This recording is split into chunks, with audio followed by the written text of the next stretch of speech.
Whoa, Dad, go, Dad. That's right. Welcome to Whoa Dad, Go Dad.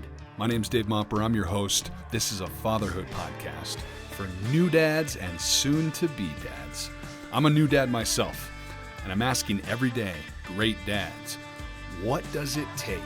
What does it truly take to take on the ultimate role? All right, let's get to it.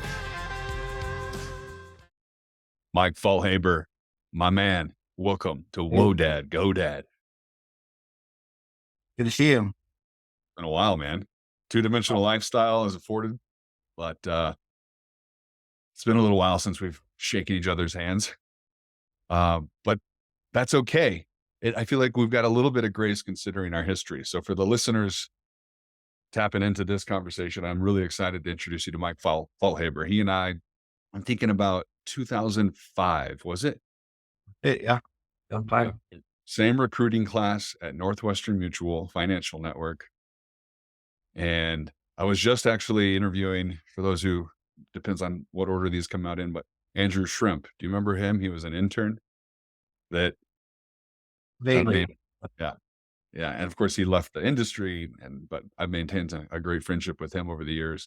I got to tell you, there's like 7 or 8 solid humans that I can attribute to that time of our lives. And you're right there on the top of that list, my man. Awesome. Thank you. Yeah, feel the same for sure. I cannot wait to get your perspective on things as a father. You're way ahead of me. We'll get into the details in terms of the duration of your life as a father. And you stayed in the industry, and yet also you've incorporated a lot of the work that I adore and admire and find myself into your unique style within the financial services industry. And I want to hear about your role in a moment. What I really want to acknowledge is the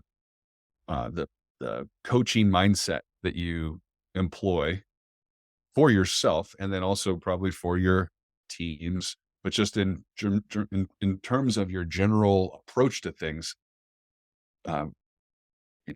Constant growth, learning from everything possible, certifications tied to professional development, or rather personal development, and being a great leader.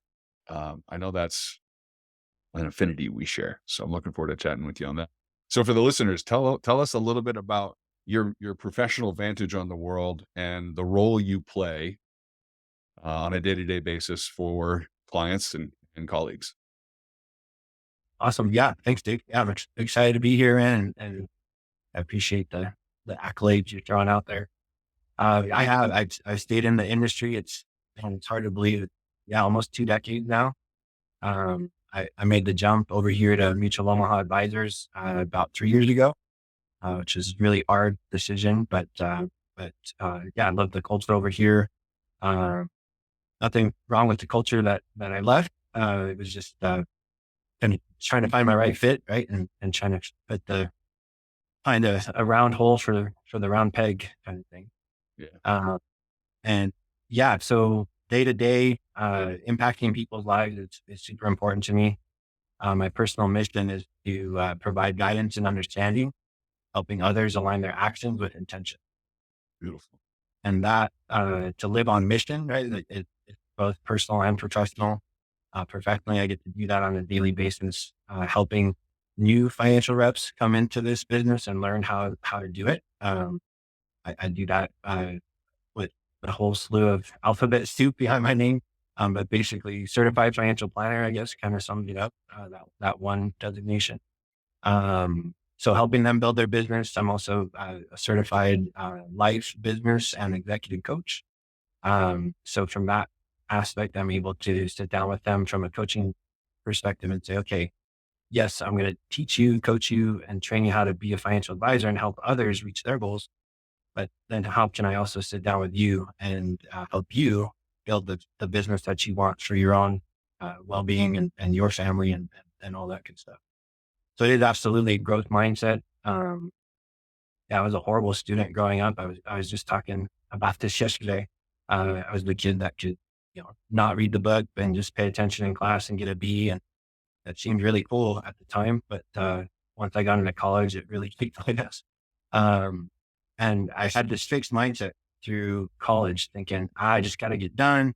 And I got part of the reason why I'm so far ahead of you, Dave, in the fatherhood area was tied to this actually.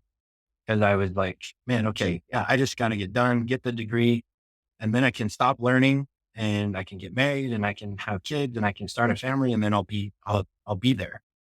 Uh, and I look back, I just turned 45 in January and I'm like, man, what the hell was I thinking, man? Why was I in such a big hurry? I don't know, but professionally, what that led to is recognizing that you have to have a growth mindset. And I think this is true in everything we do, especially fathering. And basically the difference, right? The fixed mindset means you know what to do and now you're going to prove it. Like you already have the knowledge and now you're going to, now let me show you that I can do this. So a growth mindset is one in which we're open and curious and we're like, well, maybe I know, or maybe I have no idea. And I know we're talking here to new fathers and upcoming fathers. So probably in that more of that space, like, I don't know what the hell I'm doing. But leaning into that and being willing to fail, right? And say, well, let me give it a shot. And, if I fall, I'll get back up. And, we can shift back and forth between the fixed and growth mindset, in any given moment. And so trying to stay in that growth mindset and, constantly improving in every facet of my life, sometimes successfully and sometimes not.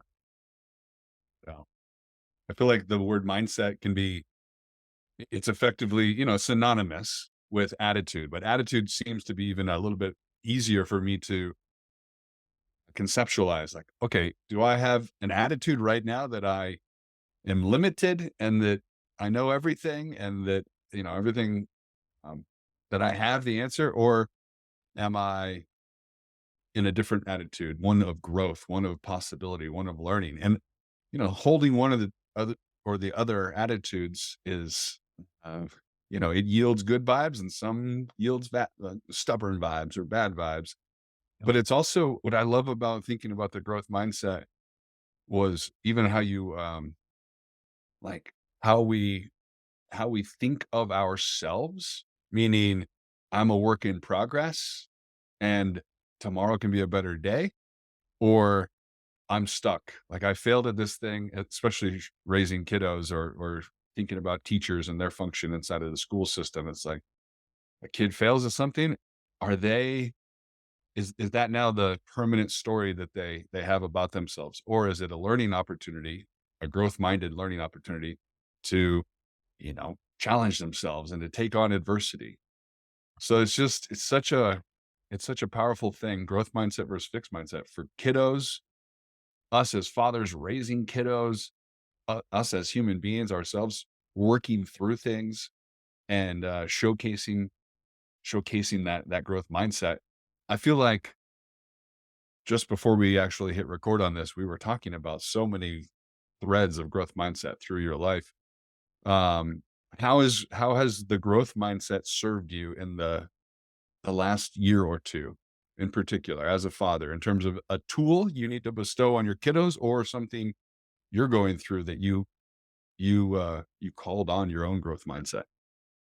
Yeah, that's a great question. Yeah, personally, I was telling you a bit, we went through some big changes professionally as a company and organization, and having to really embrace growth mindset of shifting from a position where basically my position was eliminated throughout the country, and these new roles were created, and there's some similarities, but a lot of differences too, and a lot of challenge in that, and having to push through and grow personally. Um, from a fatherhood perspective, being able to, I think, lean on. I grew up with my dad's a perfectionist, and he, I think in an effort to protect my brother and I think he put on this facade of perfection, Growing up, I thought he was a straight A student. I thought, he did no wrong. I thought, and I was just trying to like live up to uh, this facade that he was portraying. And I still remember, I can't remember how old I was, but I remember my grandma specifically like calling him out, like, "What are you talking about? Like, your dad didn't get good grades." Like, wait, what? And that's just one little thing to try to model for my kids in that growth mindset to say, look, I do not have this all figured out. I am a work in progress. I'm still working, day in and day out to try to better myself, for my family, and ultimately, hoping to instill in them that failing is okay. It's actually part of the deal, right? And rest is okay too, right? Like my daughter Peyton's a big athlete, and she ended up getting stress fractures, and because she pushed herself too hard. And I said, "Honey, rest is part of the program. Like, you gotta just as important as the workout, and we gotta figure that part out too." You've been through, you've seen fatherhood from 5 different vantage points. So for the listeners, you've got your own kiddos, in the mix, and then you and your wife have you I loved how you put it, blended, blessed, and a mess. Yeah, yeah. Three other kiddos in the mix that you've been a father figure to. Um, what's worth sharing about that when it comes to being a coach, a mentor, a steward, and maybe even a disciplinarian as a father, after you've got your youngest as 15, your oldest at, what was it, 29, and a dynamic where in some cases, they're not your blood, right? So, but you're still a father to them. I don't know, just factoring in all the different nuances there. What's been the biggest lesson? Man, that's it is. It's messy. I mean, going through divorce was one of the hardest things I've ever been through, and I didn't recognize how hard it was going to be. Not even just in it, but moving forward, right? Like being a blended family it's hard, man. We have as a father, right? You want to try to uh, instill values and have some sense of control of at least your own home, right? And be able to say like, okay, in this house, we love each other, and we believe in God, and we have faith, and we forgive each other, and we communicate, right? Like whatever that is. And then, you have to deal with sending them out in the world with, when it comes to divorce and all those things, you also have to deal with the other side, which, and could align or it could not. It's going to be different for everyone. And you don't have control. Um, and yeah, there's different dynamics. I mean, so I say I have 5 kiddos. 2 of them are biological. 3 are stepkids, and the 3 stepkids are older. Boys on the end, so 15 and 29, and 3 girls in the middle. Sort of Brady Bunch style, kind of. But yeah, the girls are 18, 19, and 23.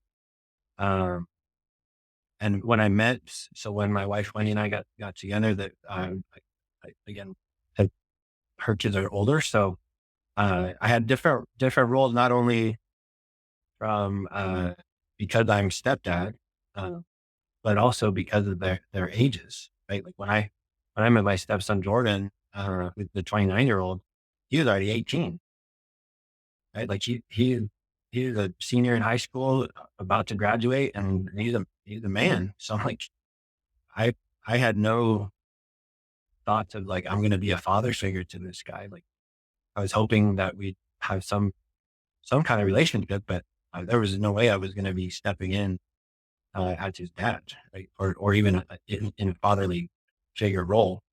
Um, Turned out he ended up coming on board with me professionally as an intern, and then it went full time. And so I did have a great opportunity to be a coach and a mentor. his life, and I think a friend as well, which has been really cool. And so part of it is that too, right? It's like, well, what is my place in this? Right?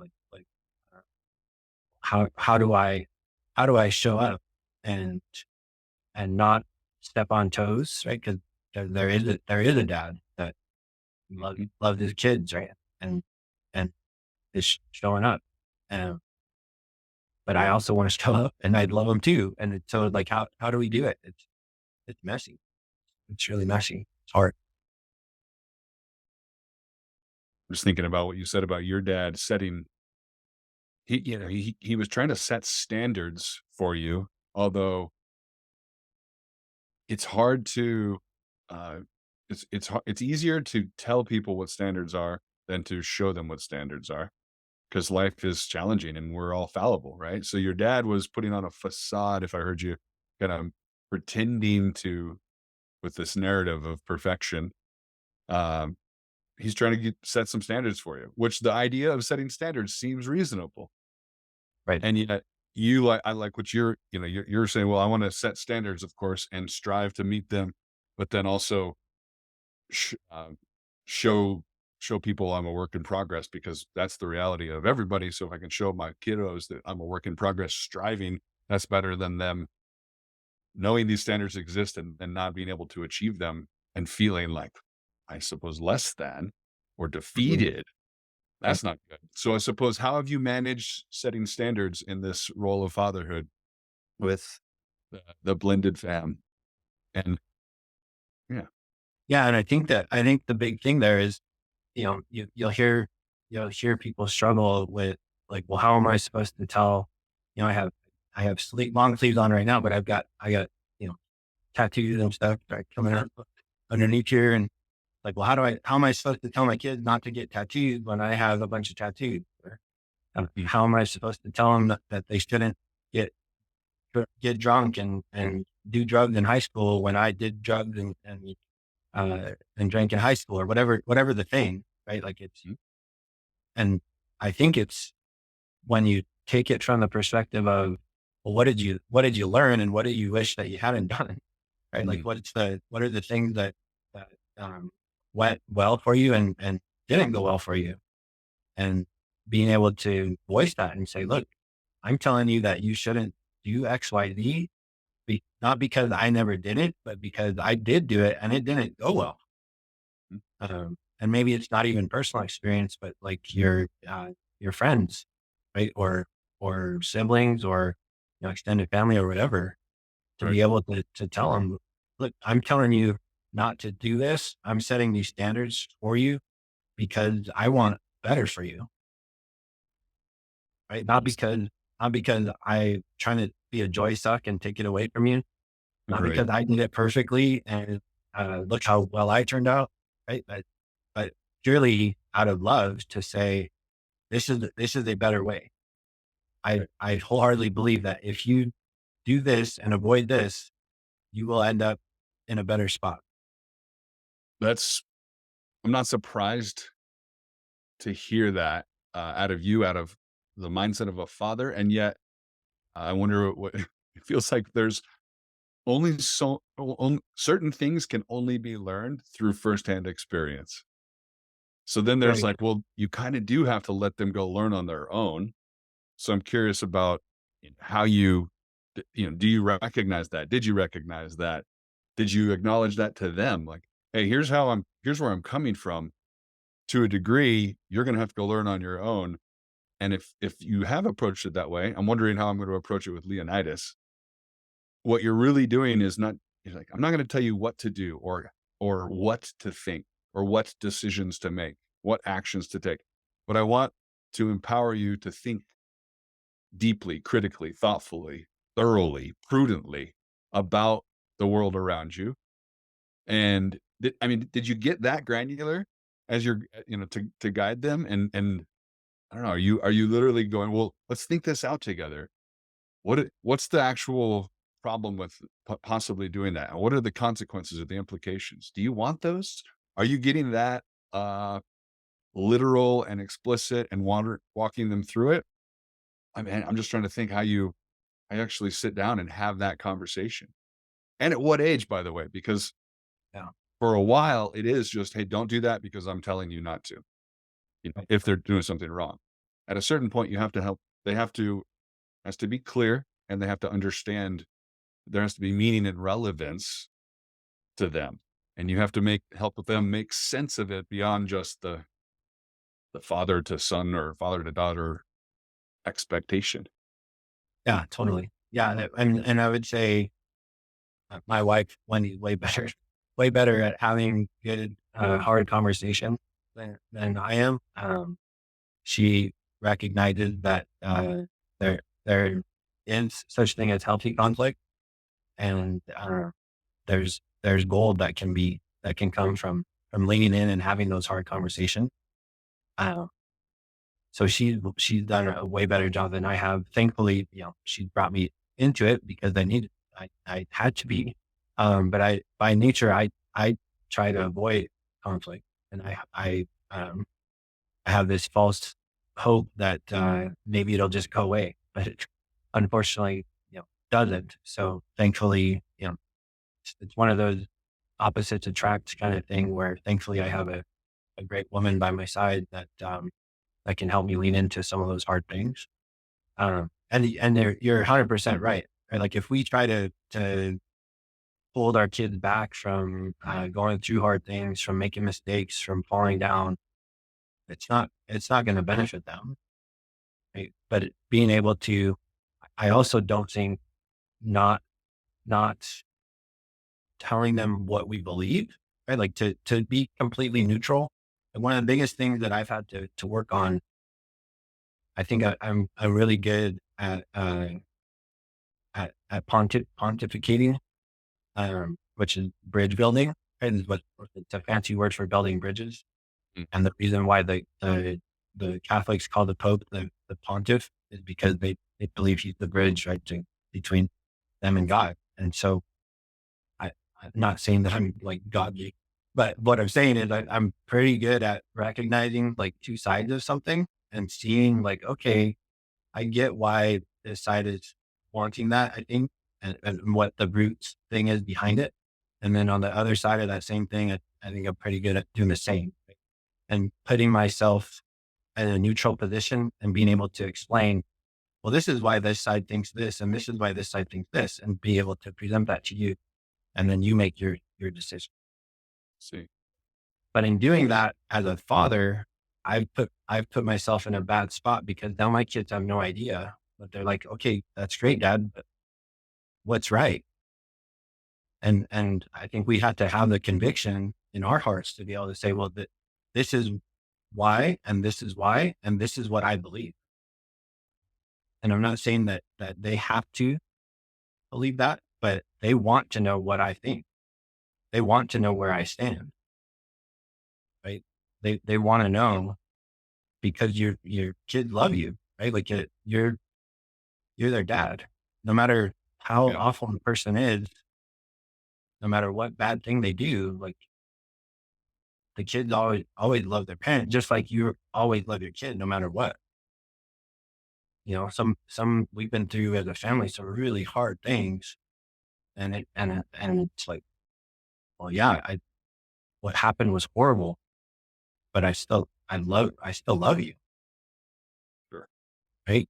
And that's I think where it comes to if they make mistakes, of course they're going to make mistakes, and they need to learn from those, and they need to learn how to take ownership of what happened and the consequences, and then recognize that they need to what needs to change and what do they need to do better, and not come to it. There's a big difference between, judgment and discernment. I went through a high level coaching program, last year called Positive Intelligence. I don't know if you're Mm. familiar, but there's one of the big lessons I took from that is that there's a big difference between judgment, like judging and judging of yourself, judging of others, and judging of a situation, and discernment to come at it and not say, I'm a horrible person, or they're a horrible person, or the situation is horrible, but to come instead from a place of discernment to say, okay, yeah, that didn't go the way I wanted it to, and I need to fix it, right? And not pound myself and beat up myself and feel horrible that I say that I'm a horrible person. I did a bad thing, something bad happened. Okay, what do I need to do different? And from a place of discernment, move forward and being able to teach our kids that, right? To not feel judged, and like they are horrible, right? Like I think that's huge, huge difference between, if my son did a horrible thing or did a bad thing, he did a bad thing. He's not bad, right? Like I don't want him to take that on that he's horrible. He's a horrible person and there's no hope for him. He made a mistake, or my daughter made a mistake. And yeah, the thing was bad. It may be a little bit bad, maybe really, really bad, but there's still hope, right? They're still good in their heart and they can still come out of it on the other side and make something positive out of And I'm struck by like the magnitude of the role in fatherhood or motherhood, parenthood, where whether you know it or not, whether you acknowledge it or not, whether you like it or not, you are shaping the identity of this little human. And Absolutely. are you limiting their perception of their identity by judging them and assessing, which is like, okay, that's what you are. You know, that's that can get messy. And I wonder early on is when it starts. Like as a father, am I going to give him the perception that what he is either good or bad, or the perception that what he is a work in progress, and what his actions are not necessarily who he is. What he is a critical thinker, someone who can make discernment out of the world, or who can discern the world and not necessarily be stuck as one thing or another thing. That's like fascinating to me in a way. When I was hearing you describe the dynamic before you shared your opinion, you're able to stay neutral. I think that is it's tactical and invaluable to be able to analyze the world in neutral. Um, and I wonder what if there's something about the way that the tension in our society and culture and politics, like everyone is no one's discerning, everyone's judging everything and Mhm. assessing for good or bad, agreement or disagreement. I want the next I don't know, the next time I'm sharing a political perspective, I was just thinking through this, just was it earlier this morning or yesterday, where I'm like, instead of me sharing my opinion on the matter, what if I could share the perspectives that all sides are coming from, and just analyzing neutral? Well, I think the way that some people on this side see XYZ is this, and what they're concerned about, what is XY, what their desired outcomes or their needs are this. The other side sees it this way, and what they're most concerned about is this complication, and they're worried about this implication, and they want this benefit, they want this change, they want this action. Mhm. And then just be like, okay, those are the observable factors of the sides. Now, what do I think about that's a completely different contribution? And in, Yeah. say, in a heated political conversation, maybe you don't share yours, but as a father, you do want to provide some guidance and stewardship, saying, well, here's how I'm making sense of that. I don't actually know if I'm right. I am confident in my perspective because of X, Y, and Z data, or, life experience or whatever. But Yeah. here's how I'm thinking about it. And then at a certain point, I'm thinking, I don't know, what is it, 8 or 9, where you can kind of have that conversation. Let me know if I'm off on ages, but, and then it's like, what do you think about it? Yeah. And then letting Yeah. them take some agency about Totally. a bad behavior they had, or an opportunity that they want, or a challenging, friendship, relationship situation as a little kid, making sense of that, getting a good grade, failing in a sports, at a sports event, all that stuff. It's like, man, it sounds, it sounds hard to be a great father, considering that's like it's an ongoing thing you have to do. but it's possible. I think, it's like we have this ability inside of us if we're aware of um, some key things, namely being this notion of the growth mindset. Like I really find that as a really grounded place to put my perspective on fatherhood. Like I really want to grow. That's what I called on you. I was like, hey, I want to have a discussion on leadership, adventure, and raising legends. I want to empower them to be, you know, value add, in this case, little Leonidas, value add dude in the world, right? Yeah. And and um, eventually self-reliant and resourceful and capable and kind and all these different things. It's like I want to impart the growth mindset on him. Everything else will work itself out. Yeah. Well, and It's that to have simple, him, yet it's that hard. yeah, and to have him know who he is, right? Like, I think that's one of the biggest roles that we have as fathers is to help them know who they are and and at the end of the day, what we see in them. And like, I see greatness in you. I, I know that you can get good grades, right? Like if my son, the youngest, he's a freshman in high school. He has no plans of going to college. He wants to be a barber. In fact, he's been my barber, for the last like 6 months. Yeah. And he just lined me up for our talk today. And, so, part of it, but he's capable. He's a super smart kid. And so if his grades are dipping, I'm, I'm not like judging him and beating him up because he is, again, because he's bad. I'm saying, is this really your best effort? Like the best you can, and it's not, if it was, right? Like if the best he could do is a C, sweet. You gave it your best effort. Good for you. But that's not what he's capable of. Right. So helping them recognize who they are and what they're capable of and are they giving their best effort, I think is one of the biggest things we can do as fathers. It's interesting. I was mentioning to you earlier, there's a book I read recently um, called Take Your Family Back, I believe is the title. Author is Jeffrey Betke, uh, gentleman out of Maui, Hawaii. And it's all about, I actually had the chance to hear him speak and he brought up these great cultures that are still around today. Specifically, he talked about the Amish people and as well as the Jewish culture. And basically, the whole point of where he was going with this is that the children in those cultures, whether we agree or disagree with the beliefs or whatever, that's here nor there right now. The whole point is these kids know exactly who they are and where they're going. They're not going through life wondering, well, is it this or is it this? Is it this or is it this?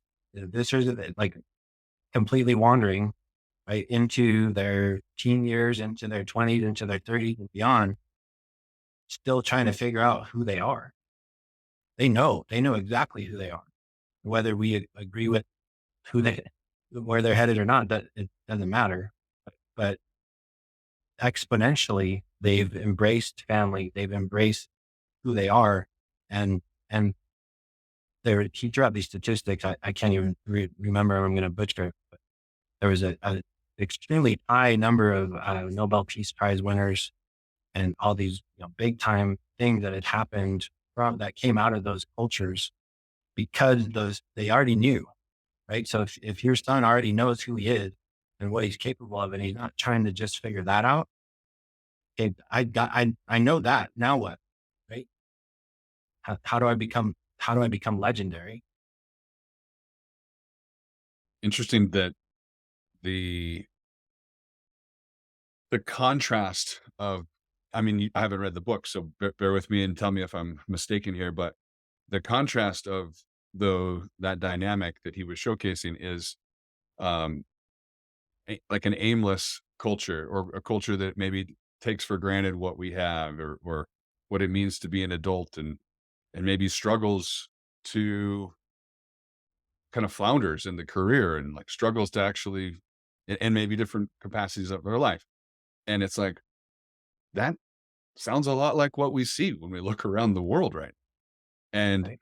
it's not so much that we should be necessarily raised in one of those two cultures. I'm sure there's other cultures that are doing this, but what I heard from you before we jumped on the call that struck me about this is that 12-year-old boy knows the story of what the family wants to achieve. And so there, for one, the parents have to decide, like, here's the kind of life we want to live. Here's the kind of values we hold. You have to have a relationship with and an awareness of those aspects of what it means to live your life. If you're aimless, you're going to raise aimless kids. If you can, per- uh, if you can visualize what you want and then be able to articulate it, now you're giving them a narrative to embody. So I think helping our kiddos craft their identity or to have a strong understanding of their identity is largely in how they talk about who they are or who they're going to become. And it's like, is the language of that create the awareness, or is awareness of who you are afford you the story and the language? That's interesting. But so I'm just wondering for me and any new dad, it's like, how can we give our kiddos an awareness of who they are and of who they're becoming, what's possible within them, the gifts that we see in them, set standards for them and expectations, but also give them grace when they make mistakes, and lead them to that place of confidence that seems to be lacking by literally picturing and articulating what we want in our lives. Like, maybe not how exactly we're going to get there, but the desired outcomes we want. So I'm just wondering, if have you sat down with your kids and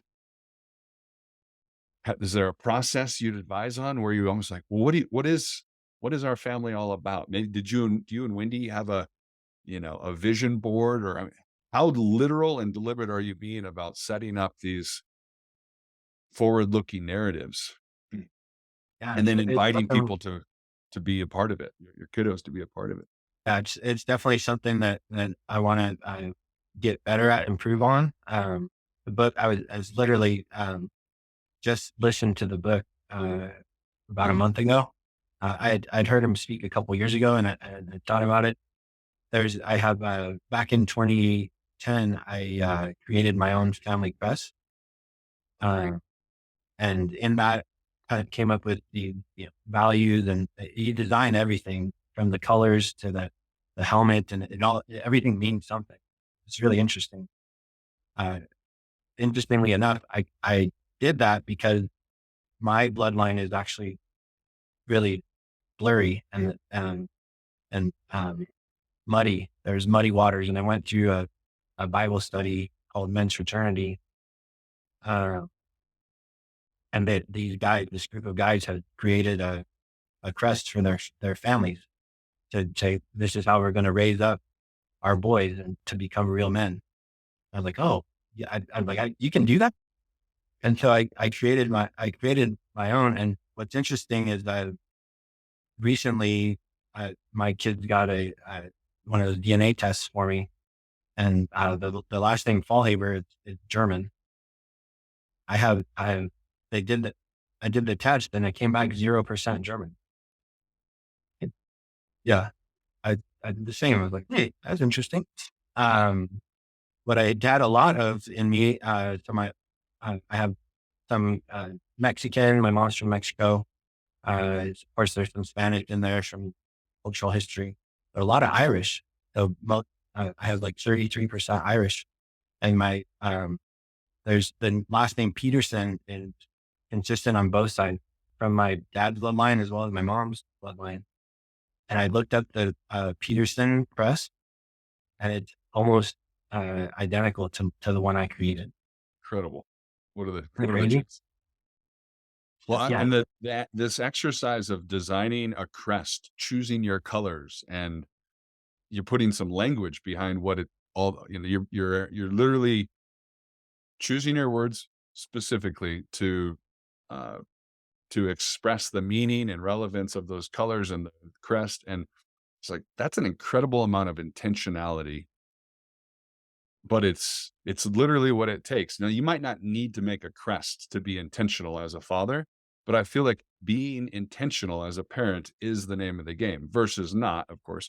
That's pretty easy to grasp onto, I suppose, or everyone would agree. Yeah, I would rather be intentional than not. But I wonder how much we're neglecting when it comes to being intentional in terms of literally the words we're choosing and the experiences we're creating. I mean, how much have things changed? I'm just thinking about the early days of you as a father to now and how intentional you're being. And like go back to the days you reminded me of going to, where would we go? We would go to PF Chang's, you said? Haley and, Oh yeah, and Payway. yeah, the Which I little, think is that the same place? But yeah, your little daughter at the time, Peyton, and I'd yeah, call her little Payway. Yeah, I mean, that what a memory. I haven't thought about that in eons. So picture yourself back then and your mindset about fatherhood and your level of intentionality, and contrast that to today. What would you do differently, or what did what was the mindset you were holding? What would you do that's what would be the same, and what would you do differently? But first describe the mindset you held in each time frame. yeah, that's a great question. I don't think I had a clear intentionality when I first became a father. I don't know. I obviously wanted, good for my kids. I wanted to be a good dad. I wanted to be present and show up for them and make sure that they knew that I loved them and that I was proud of them. Um, and so, I think in that you think about what did I get that I really appreciated from my parents, and what did I not get that I want to do different as a parent. So that's part of it, in the intention. But even going through like that crest, like I don't think, I came up with this phrase that I wanted on the bottom banner, and it's my email. It's a retake IPC, which stands for excellence and truth. And Mm, I came up with these 4 quadrants on the shield that is the acronym BEST, which is balance, excellence, service, and truth. I went in depth in all of this, and I would be surprised if any of my kids can say, "Oh yeah, a retake IPC." Then uh, mhm, BEST, right? It stands for balance, excellence, service, truth. So, you know, there's a lot of work I think to be done in that, because I want them to know who I am, what I believe, who we are as a family. And that's another big piece of the book, which I think you'll relate to, David, to say, professionally, right? Like if you were talking to me as the CEO of a company, no matter how large or small, instead of a father, and I said, man, my company's struggling. We're flailing. I don't know where we're going. We don't know what our goals are. You'd probably come in and say, well, what's your mission? What's your vision? What are your goals? What are the standards? And what does it mean to be part of this organization and firm? And we do that professionally, right? In our businesses, and create these amazing mission statements, vision, these goals, these standards, and what it means to be part of XYZ company, and the history behind it too. And this is something he brings up in the book too. If you built this amazing company, right? You were telling me before we started recording this, where some of the dreams and aspirations you have for your firm. And if you build that out, when you die, you don't want it to die with you, right? You want it to live on. And so much, it's so contrary to how a lot of us live our lives as a family. There's some families out there that are, they're historical names that if we throw out, like oh yeah, I know that name. And it's like, it's historical. Why? Well, because that family embraced, similar to great companies, this idea of creating, like, what is the family mission? What is the family vision? What are the family values? And how now you're born into this family. So what is your place based on your gifting and what you're capable of? And how are you going to continue to live on that name? Mm. Right. Like we hear, I think in the book, he brings up, Bill Gates, I think, um, and said, I believe what he said was that he's only going to give, his kids a maximum of like $10 million or something, which, a lot of money, but, in comparison, right, it's like nothing. Right. And I think his reasoning was because he wanted them to make something of themselves. Yeah. And, can you imagine him going to the board of Microsoft and saying, "Hey guys, I'm going to retire. Been a good run. We're going to go ahead and dissolve the company. And then you can figure it out and see what you can build. I built it. So now here you go. We're blowing it up. Let's see what you can do." But I suppose just to clarify, a father and the mother too, but especially I'm thinking of the father as like, um, it, the captain of the ship, and the mom can be the captain of the ship too. I'm good with that. That's fine. Well, somebody, if not co-captains, somebody's the captain of the ship, and you're charting the course with your Yeah. kiddos, and you're saying, "Here's where we're going. This is how we're going to make meaning and relevance with our life and the impact we want to create." I don't know that necessarily our kiddos have to maintain that course, that precise course, but that for them to know what it means to chart their own course and to take ownership and then to be able to articulate it and live into it and set standards and live up to those standards. You know, that's what I think uh, strikes me there is like giving my kiddo and maybe kiddos in the future the conviction and the the resources or the resourcefulness and the capacity to pursue something intentionally in Mhm. life. Oh, absolutely. Yeah. Yeah, I wonder, I'm gonna have to ask you outside of this conversation for some more resources on this because there's gotta be I want to know more about your process you went through for this. This like is a branding exercise, just like companies go through, Right. brand identity, the tone, the voice, the messaging, who needs to know about it and where are you going to distribute that message and how are you going to reinforce it? What does it look like? What are the behaviors and to embody it? All that stuff is what brands go through and what individuals go through. Why wouldn't a family go through that as well? And can we bring that back to our families in a really, you know, thoughtful way, nicely packaged up way and invite them maybe even into the process? I'm sure it's a family affair. Did you ask your, family at the time when you're constructing this to help craft the look and the feel, or was it something you did and then you brought it back and maybe you shared it with Wendy at least or others? That's something I did. It was 2010 when I did it. So it was, let's see, my daughter would have been like 3, I think at the time. My son just, just maybe a year. And was, no, I was married at the time, but to my first wife. And it was right before, I hit a big storm and ended up going through divorce. Uh, so yeah, no, I didn't get input. Uh, I do, I, I I look at it and I still embrace it and I want to do a better job of expressing it and, visioning and being able to come up with like, okay, yeah, what do we stand for as a family? Where are we headed as a family? Um, even, came up with when Wendy and I, got together, we blurred the 2 last names to create a new, right? To say it's, her kid's, last name is Sarrazin. My last name's Faulhaber. So it's Faulhaber. And it's like, okay, like this is this new thing and how are we going to show up and where are we pointing? Where are we headed? What direction? Like, right. To actually navigate, like you're saying, I love the idea of a ship sailing and the idea that it can't go anywhere without wind and there's going to be storms. Mm. And, and we have to know how to navigate that. And we have to know where we're going, right? Like if we jump in a boat and you're like, hey man, let's go.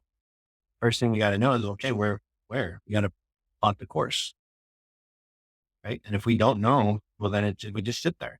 I don't know. I always think of Alice in Wonderland with the Cheshire cat when she comes in the tree there, right? Like he showed up, just his head, he's like standing on his head. I think crazy Cheshire cat, she's lost. She's in this forest, and she's like, she got a fork in the road. She's like, Mr. Cheshire cat, which way do I go? And he goes, well, where are you trying to get to? And she's like, well, I don't know. And he's like, well, then I guess it doesn't matter which way you go. Yeah. Just trying to get home, man. Doesn't the cat know? She lost. Right? But that's life, right? Like we have to know, we have to plot the course. We have to know and it's not to say that we're not going to change course or, screw things up or whatever, but we got to at least be pointed in the right direction. And that's to be legendary, right? Like I think you had asked when you first reached out, like, hey, what does it mean? Like, how do you do that? And I think I quoted Stephen Covey. I got to hear him speak. I don't know if you remember. It was one of the first annual meetings that I went to. I don't know if you remember. Do you remember seeing Stephen Covey speak? Gosh, no. 2006, maybe. I'm sure if you were there, and good chance I was there, but I don't remember him. So it hit me square in the gut. Maybe because of where I was at in life, because my daughter was in the womb when I first started. When we were going through training together, she was about to be born, and he said, the average human is forgotten within 88 years. And he took us to this exercise. He said, each one of us had 8 great grandparents. 8. How many, Dave? How many can you name? God, that's it's heart wrenching that I don't I don't know. Yeah. I know my granddad's mother was my Nana. I remember her. So she would be a grandparent. Um, it's funny because my dad is so into our genealogy. He knows all this. He's told me before, and yet for some reason I'm not attached to that information. I'm neglecting it. And what's their story and what do they care about? Like, damn, it's so interesting. And that's not their fault, nor is it mine, I guess, but it's just an interesting revelation. Like, are we living a life that uh, will have a, a, a truly positive ripple effect to the point where we're remembered? Right. And that's even just like, you're not, and whenever I ask somebody that question, like it's very rare that someone can come up with more than like 2 or 3. And even those ones, it's because, like you said, well, I knew her, right? And it's because they actually had a relationship, or if there's a really strong, like naming, like you're Dave Momper the fourth or something, right? Uh, Understood. uh, then it's something like that. Unless like the more they know, the more deep their culture is, the culture of the family, right? Like the ties of the family and passing on stories, right? And yeah, man, it's like, okay, how are you going to be? I don't want to be forgotten. I want to do something, at least first and foremost, do something that puts my family on a trajectory that will put them on the right path, right? On a path to success, whatever that is, that definition is for whoever's listening.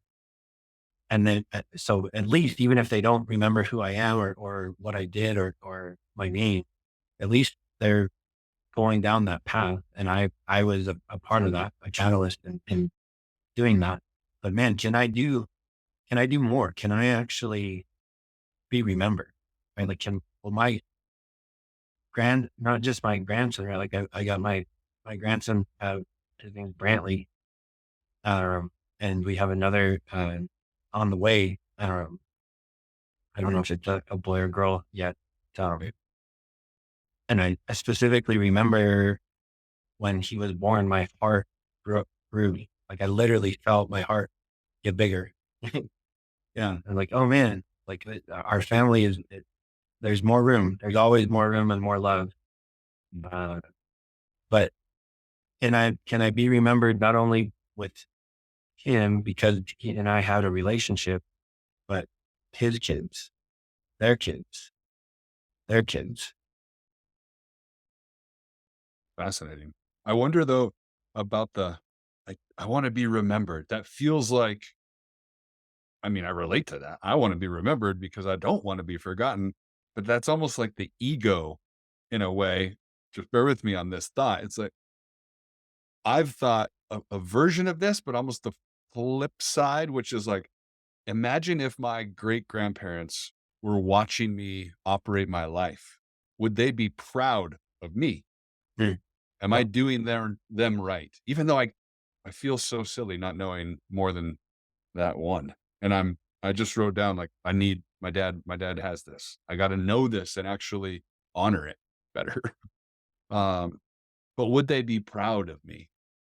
And not and I think they would based on where I'm at with my world, right? They'd be proud of me. They'd be rooting me on. And then also when life is adverse and challenging and uncertain, it's like I have things inside of me because of them. What are those? How do I tap into them? How do I call on, the essence of my history and my relatives and like bring it out in myself? And that sounds like a poetic, beautiful, romantic idea, but I don't even know what characteristics my grandparents had to then honor, right? Uh, I don't know them specifically. So I've got some work to do. You're making me realize this is fascinating. Thinking about, yeah, you're the ripple effect of your lineage, and your kids will be too. And hopefully you will be remembered, perhaps not explicitly, but you're being, your legacy is living on through people's behaviors and values and the impact they're creating on others and so forth. And one way or the other, that's happening. Is it a positive effect on the world, or is it perhaps negative or wasteful? Yeah. Interesting. Same with a business is doing the same thing. Like leaders are doing the same thing inside of organizations. As fathers and parents, I wrote down parenthood, the ultimate leader, like that, the ultimate leadership role. Truly, are Really? we creating that for our families and for our kiddos? It's fascinating. I'm just picturing you when I first met you to think you joined Northwestern Mutual. I was single, 20 something with, I think I had a mortgage at the time, trying to think, so, but my burdens in life or my commitments in life or my responsibilities in life, fairly simple, but you had a family and you like stepped in with a lot more pressure, perhaps a lot more at stake and perhaps even more conviction than I did. I don't know. We both were probably pretty convicted, but I was wondering when you said early in high school, you're getting B's without trying. That was cool. You thought until it caught up with you. At a certain point, you realized the difference between a fixed mindset and a growth mindset, and then you did something about it. Where's the military experience inside of all that? Was that the revelation? Did that afford it? Did, I mean, where does that fit into your journey? Yeah, that's a good question. It was a part. There was a growth mindset in that. And so I signed up to be a Marine in high school. I was, actually begged my parents to sign a waiver to let me sign a contract when I was 17. Um, we were not getting along. I tried to run away from home. Uh, I was going to go full time like that. That was my way out. I was going to go full time. I was going to marry my high school sweetheart and life was going to be amazing. And, I had a chip on my shoulder, an ego. I was a decent athlete, and okay student. I guess I was. my grades were good. I didn't realize I didn't know how to study, but I had this chip on my shoulder. And when the Marine Corps commercials come on and say, maybe you could be one of us, I was like, maybe, you mean maybe. And so that I took on that challenge. Life happened. I went through some hard things there. Of course, hard breakup, and things changed, and I shifted from going full time to going to college instead, and joining the reserves. And so I went to boot camp my freshman year of college is when I ended up going, um, the spring of my freshman year. And I was scared. Or like my first night of boot camp was one of the scariest nights of my life. I was 19 years old. Uh, Man, yeah, I remember like it was yesterday. And I was really scared that I wasn't, number one, wasn't going to make it through. Number two, if I did, I wasn't going to be the same person, right? Like I was afraid that I was going to come out something different, somebody different. I think I did, to an extent, but yeah, there was a lot of fear in that, getting through that. Similar fears when my unit got activated. I joke and say I got to go a semester abroad my senior year of college. Um, my semester abroad was Kuwait and Iraq. Not as cool as some other experiences that I've heard of. Um, but yeah, my unit got activated 2003 when the Iraq War first started, and I was not in a good place at that time. Um, I was partying way too much, doing a lot of not so great things. And I say that, looking back on it, I say that God literally sent me to the desert to figure some shit out. Yeah. That's where I spent I was gone for 7 months, and the bulk of that time was literally in the desert, uh, trying to, with a lot of time on my hands, to figure some stuff out. So, um, so yeah, I grew a ton through that experience, appreciating life, appreciating the little things, not caring so much about the guy that cuts me off in traffic or whatever, like whatever. Just, you're in a hurry, please go ahead. I'll give you, like 2 seconds of my life, no problem. um, so yeah, it was learned a ton about discipline, learned a ton about life, learned a ton about valuing my life, and wanting to do good. Yeah, That was the shift that you needed, I suppose. And or it's not like you consciously entered the Marine Corps looking for that transformation from fixed mindset to growth mindset, and that was probably one transformation amongst many. So was it? But it was the result, right? Is it fair to say that as a result of going into that experience, you recalibrated how your perspective on things, and that's where you ended up acquiring an appreciation for, at least, if not the actual skill set to draw upon the growth mindset. And I then it's think. been an evolution, I would imagine, over the Yeah, I last. think looking back at it, I think I was actually in a fixed mindset going into it. I was really scared that I wasn't going to be able to get through. And I was trying to prove myself, like in a fixed mindset, like I am good enough. Like, what do you mean? Maybe I can become one of you, right? Like, I think I was still in this fixed mindset, um, all the way through college, which, like I said, we got activated my senior year, ended up graduating shortly after coming back. Um, I don't think it was until I got into, like, with you in financial services, where we had to go through so much. Right? It's like, well, you need to get licensed in the insurance, or you need to get licensed in investments. And then it's like, well, you should probably be a CLU or CHFC or a CFP or some other letters behind your name. And as I started going down that I think is when I really started getting into this growth mindset of, oh my gosh, there are so many facets of financial planning. And like, the more I learn, the less I know is what it feels like. And, and I think that's where I really embraced this idea of lifelong learning and lifelong development, and tried to, carry that over into my personal life.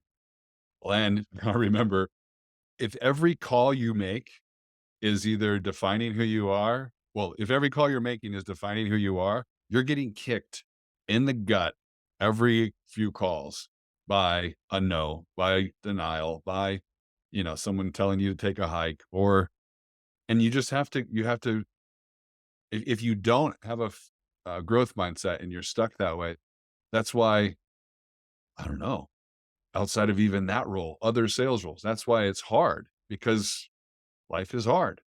Yeah. It's gonna grind you out. So to overcome that, you really have to think of like, I don't know how many no's did we get for a yes, right? And you had a really challenging call. Well, that's a learning opportunity. That's building grit and tenacity. And it's funny. I love hearing this from you that like going through boot camp and being deployed as a Marine actually didn't, it might have instigated it, but it was the insurance business that helped you build No, well, the it's crazy ultimate, because our grit and minds tenacity. don't recognize, like, our minds recognize danger. It doesn't recognize the severity, difference between, like, you could die. Like, you might get shot. Like, there's that fear and anxiety that comes up in you in that, and it's Yep. actually the same fear and anxiety that comes up of when they're like, well, they might say no. They might, right? Like, logically, rationally, we can step back and say, dude, there's no comparison there. But But the chemically reality, in our yeah, amygdala, right? it's the same, uh, safety alarm going off, like danger, danger, beware, mitigate that, avoid. Oh, that's fascinating. Yeah. And And again, here we are a couple decades later. Um, I guess we're not quite at our 20-year mark of joining. That would be 26 coming up in 2 years. Wild. yeah. Mike, so final question of the pod, at least round one, because we got a couple more rounds in our history, I feel like, to talk about. But this is such a fitting question to ask you, considering kind of where we went with things. But I want you to picture in the future, you've got your whole uh your whole slew of blessed and stressed and messed and blended fam sitting around. You're not around. You're either you've moved on to a different domain of existence, or you're just not in the room at the least. And your kids are reflecting on the father that you were and sharing it with the next generation. And props for being a granddad already. Amazing. What do they call you, by the way? Are you grandpa? Are you Papa, grand Papa? Papa Mike. Papa Mike. I can't believe it, man. I'm so proud of you for being a grandfather. That's incredible. Uh, what are the three things you're known for? Meaning, what do you want to be known for? At that time, they're sharing with the next generation, and perhaps I'm just thinking about, you know, Brantley. Maybe maybe he's a dad at that point. He's telling the story of you. What are you known for? The three things. Oh man, that's a great question. When I'm known for love, joy, and providing. Like, those are mm, my top five values: are faith, love, hope, providing, and joy. Like, so if I could reflect three of those five values back and then describe me as that, like, that'd be great. That about it. But I wouldn't be surprised if that's already the case. I know how hard you work in life and how committed you are. So you've been a great provider. I love you so much as a friend of mine, and I know you've got a massive heart. So love is there, and you're fun to be around. And I just feel like that role as a father is one that I'm looking forward to so much, is bringing happiness to my kiddos and being silly and playful and showing them, you know, how to just be themselves and finding joy in every moment and being grateful for all of this.